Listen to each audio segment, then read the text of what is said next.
ఎలా కనపరుస్తాం? The more I meditate, అంటే ధ్యానిస్తున్నా. ఆశ్చర్యకారం, నా జీవితంలో ఎన్నో ఆశ్చర్యకాలు చేశారు, అద్భుతమైన కార్యం చేశారు. ఎవరిదో మనం ఎక్కడిదో తెలుసుకోవాల్సిన అవసరం లేదు. ఒక దినం అంతా సరిపోదమ్మా మన జీవితంలో. నా ఒక్కసారి కళ్ళు మూసుకుంటూ ఆలోచిస్తే 90 సంవత్సరం నేను నుంచి చేసిన ఆ ఘనమైన కార్యం, దేవుని వాక్యం నాతో మాట్లాడినది, ఆ పరిశుద్ధమైన తలంపులను గ్రహించాడు, ఎక్కడితో కాంప్రమైజ్ కాకుండా ఎదిరించే ఒక తత్వాన్ని ఇచ్చాడు. ఆశ్చర్యం కాదా? ధ్యానించడం అక్కర్లేదా? వదిలేటమైనా అవి ఎందుకున్నాయి? దాన్ని ధ్యానించాలి. పూర్వముందు రాయబడిన ఎందుకు? మనకు బుద్ధి కలగడానికి రాయబడ్డాయి, అవునా కదా? పూర్వముందు జరిగినవి కూడా రాయబడ్డది ఎందుకమ్మా? మన బుద్ధి మరి మన ముందు మన మన మన జీవితంలో జరిగిన కార్యాలన్నీ కూడా ఎందుకు జ్ఞాపకం చేసుకుంటున్నాను? ఎందుకు జ్ఞాపకం చేసుకుంటున్నా? ఆయన నామాన్ని నేను ఘనపరచాను, ఆయన నామాన్ని నేను ఘనపరచాను. దట్ ఈస్ ద రీజన్ మనం తెలుసుకోవాల్సిన అన్నమాట. సోదరుడా, ఎప్పుడైతే ఆయన నామాన్ని ఘనపరచలేమో, ఎప్పుడైతే ఆయన నామాన్ని మనం ఘనపరచమో, ఆయన నామాన్ని మనము దూషిస్తున్నాం. ఘనపరచకపోతే దూషిస్తున్నట్లే. అయ్యా నేను దూషించట్లేదు అందానికి వీల్లేదమ్మా. ఏం మెడిటేట్ చేసుకుంటే తప్పేముందమ్మా? లేదా అమ్మ మీ జీవితంలో ఒకసారి మీరు ఒక దినమంతా కూడా జ్ఞాపకం చేసుకున్నా సరిపోదు, అవునా కదా? ఎటువంటి జీవితం, ఎటువంటి పరిస్థితులు, ఎక్కడున్నా, ఏం సంగతి, అయ్యో ఫలానా స్థితిలో ఉన్నా, ఫలానా రోత కంపులు ఉన్నా, అంత జీవితం ఆ కంపులో మళ్ళా నేను ఊపిలో పోతున్నప్పుడు ఎలా లాగబడ్డాను, ఎలా వాక్యం చేసి ధ్యానం చేస్తూ దేవుడు ఎట్లా మాట్లాడాడు, నా జీవితంలో ఎన్నో నేను జ్ఞాపకం చేసుకున్నప్పుడు, ఆ ధ్యానం చేస్తున్నప్పుడల్లా కూడా ఏమొస్తుందమ్మా? ఆయన నామాన్ని నేను ఘనపరచాలి. Thank you lord, thank you lord, thank you lord అని దేవుడు మనం స్తుతించగలుగుతాం. దట్ ఈస్ ద రీజన్ దేవుడు మనం ఏర్పాటు చేశాడు. అమ్మ నువ్వు కరెక్ట్గా ఉన్నావా లేదా అనే సంగతి ఎవరో చెప్పాల్సిన అవసరం లేదు. ఎవరు తెలుస్తుందమ్మా? ఎవరు తెలుస్తుంది? నాకు నేనే తెలుస్తుంది. నేను చేసేది కరెక్టా కాదని ఎవరు తెలుస్తుందమ్మా? అమ్మా ఎవరికి వారే తెలుసు, అవునా కదా? నువ్వు చేసేది కరెక్ట్ కాదా అని చెప్పి అని పాయింట్అవుట్ చేయడానికి చేస్తున్నాడే ఎవరమ్మా? అది సాతానే, అపవాది పాయింట్అవుట్ చేసేది. నేను చేసేది నాకు తెలుసు, వాట్ ఐఎమ్ డూయింగ్ అనేది. నీకు తెలియదా ఏం చేస్తున్నావో? ఏదో బొమ్మలా నువ్వు పని చేయట్లేదు, నువ్వు ఒక గాలికి కొట్టిన దానిలో లేవే.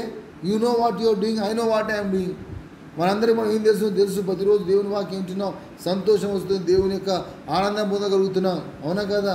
ఆయనని ఆ యాక్షన్ సాంగ్ ద్వారా దేవుని ఇంకా ఘనపరుస్తున్నప్పుడు లోపల ఒకలాంటి నూతన ఉత్సాహం వస్తుంది. నా లోపల ఉత్సాహం వస్తుంది. కోల్పోయిన బలాన్ని మళ్ళీ నేను పుంజుకోగలుగుతున్నాను. దేవుని సన్నిధిలో ఆ విధంగా నేను ఘనపరచగలుగుతున్నాను. Are you not getting the joy? ఏ సంతోషపడకపోతే చెప్పు, దుఃఖం అది. You're getting the joy inside. ఆయన శరీరక్తాలు పుచ్చుకుంటున్నా ఎంత గొప్ప సంతోషం నాకు. So never to be question. నువ్వు క్వశ్చన్ చేసుకోవద్దు, ఎవరు నిన్ను కూడా క్వశ్చన్ చేసిన వాళ్ళని పక్కబెట్టండి. ఎందుకంటే అది అపవాదం అని చెప్పి నువ్వు తెలుసుకోవాలి. అపవాద సంబంధులే ఆ విధంగా జరిగించగలుగుతారు. ఆ విధంగా జరగకుండా దేవుడు మనల్ని ఈ విధంగా నడిపించింది. ఇంకొక మాట చెప్పి నేను ముగిస్తా. ఏంటంటే వెచ్చడి స్థితి, మన దీని గురించి చెప్పుకోవడం అవసరం నాకు. ఎందుకు వెచ్చడి స్థితి, నులివెచ్చని స్థితి, దాని తర్వాత చల్ల స్థితి కదా. లవోదికీయ సంఘం మర్చిపోలేకపోతున్నాయి, ఎందుకంటే చాలా ఇంపార్టెంట్ అది.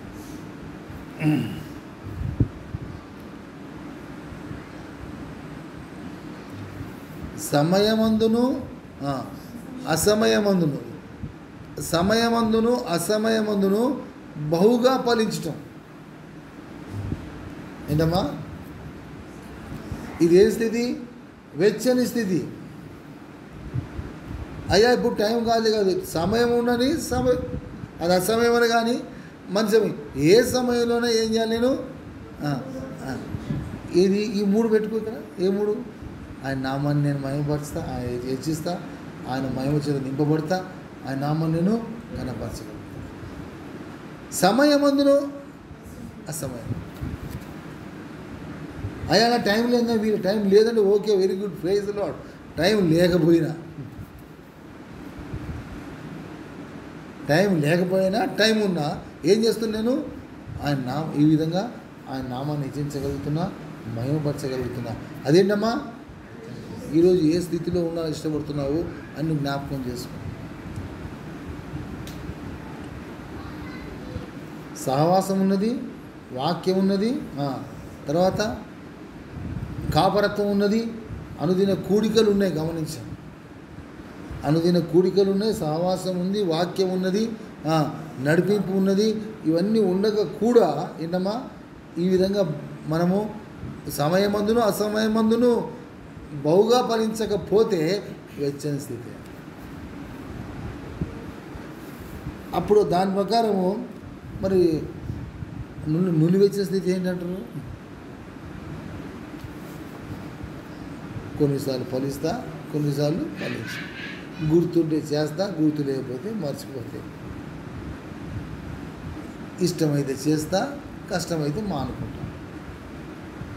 ఏం స్థితి అంటారమ్మ దాన్ని? ఏది నీ కాపరత్వము, అనుదిన కూడికలు ఇవన్నీ కూడా ఉండంగా నీవు బహుగా ఫలించకుండా సమయం ఉంటేనే ఫలిస్తా, అసమయం ముందు నేను ఫలించను, కొద్దిగా ఫలించాలని ఫలిస్తా లేదు అని ఒక ధోరణిలో ఉంటే ఏంటమ్మది? నిలువెచ్చని స్థితి. చల్లటి స్థితి అంటే సహవాసమే లేదు, కాపరత్వం లేదు, తర్వాత ఆయన శరీరక్తాలు పుచ్చుకోలేకపోతున్నాను, సహవాసం లేదు. అదైనా ఈ యొక్క స్థితిలో, ఆ స్థితిలో వారు ఏంటమ్మా మామూలుగా ఉండగలుగుతున్నారు, ఏంటమ్మా బహుగా ఫలించలేకపోతున్నారు. అదేంటమ్మా చల్లటి స్థితి. ఓకే, బాగాలేదు, కానీ చల్లటి స్థితికి ఛాన్స్ లేదు. ఇప్పుడు మనకున్న రెండే స్థితులు ఏంటమ్మా, నిలువెచ్చిన స్థితి అని ఉండాలి, లేకపోతే వెచ్చని స్థితి అని ఉండాలి. నిలువెచ్చిన స్థితిలో ఉంటే సోదరుడా నోటి నుండి ఉమ్మివేయబడతావు, యూ విల్ బి ఎక్స్పెల్డ్. అది ఇంకా హీబ్రూ లాంగ్వేజ్ అంట, గాండ్రించి ఊయటం అంట, మామూలు కాదు. ఎట్లా పూ అని కాదమ్మా, అది గాండ్రించి ఊయటం నాకు తెలిసి, ఎట్టుకుంటే మనందరికీ తెలుసు. గాండ్రించి ఊయటం అంట, అసహ్యంగా ఉంటుంది. ఆయన ఎంత అసహించుకుంటే ఆ పని జరుగుతూ ఆలోచించాను.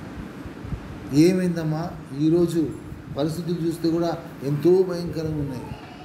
పెద్దోళ్ళందరూ మరి నిజమో కాదో మన బెంజమిన్ నెతన్యాహుకు కూడా పాజిటివ్ వచ్చిందని చెప్పేసి న్యూస్లో తెలుస్తుంది. మరి నిజమో కాదు వెళ్ళిపోయింది. ఏంటమ్మా నువ్వు తప్పించుకుంటావు, గ్రేట్ అనుకుంటున్నావా? దేని చూసి గ్రేట్ అనుకోవాలా? ఏంటి ఇంక జీవితం ఇంతేనమ్మా? హోప్ లేదు. కొంతమంది ఆత్మహత్యలు చేసుకుంటున్నారు జీవితంలో. రైలు కింద పడి ఉన్నారు. ఎవరు? మినిస్టర్, జర్మనీ మినిస్టర్, అది ఆర్థిక మంత్రి, ఫైనాన్స్ మినిస్టర్. ఫైనాన్స్ దెబ్బతినేసింది. తినగానే ఏం చేసినా అర్థం కాక రైలు కింద పడి చేసిపోయాను. ఎందుకంటే అర్థం కావట్లేదు పరిస్థితి. దీని తర్వాత ఏముంటుందో అర్థం కావట్లేదు. ఎంతోమంది భయపడుతున్నారు ఏమవుతుందని. మనం భయం లేని వారం, భయపడనక్కర్లేని వారం. చక్కటి జీవితాన్ని, ఇంకా గొప్పగా జీవితాన్ని గ్రహించాడు. దీనికి ఎక్కడ కూడా ఆటంకం లేకుండా మనకి ఇవ్వబడిన ఈ దినాలన్నీ కూడా ఈ దినాలు అమ్మా, ఈ దినాలు నా మట్టుకు అనిపించేది ఏంటంటే ఈ దినములు ఎక్కడ ఉంది ఎబ్రీ పత్రిక, ఆ దినములు అమ్మా, ఆ దినములైన తర్వాత ప్రభు రాకడ ఉన్నదమ్మా. కాబట్టి బహుశా ఇదే ఆ దినాలు అనుకుందాం. దేవుడు నామని జ్ఞాపకం చేసుకుంటున్నాం. ఆ దినం అయిన తర్వాత ప్రభు ఎబ్రీ పత్రిక ఈజ్ గోయింగ్ టు కమ్. 8వ గ్రంథం కానీ పాత నిబంధన కొట్టివేయడానికి వీల్లేదమ్మా. పాత నిబంధన వాము ఆచారాలు వేరే అమ్మా, ఆచారాలు వేరే, ఆచారాలు వేరే, ఆచారాలు వేరే. బైబిల్ గ్రంథం ఎట్లా బైబిల్ ఓల్డ్ టెస్ట్మెంట్ కొట్టేస్తే బైబిలే పక్క పెట్టా.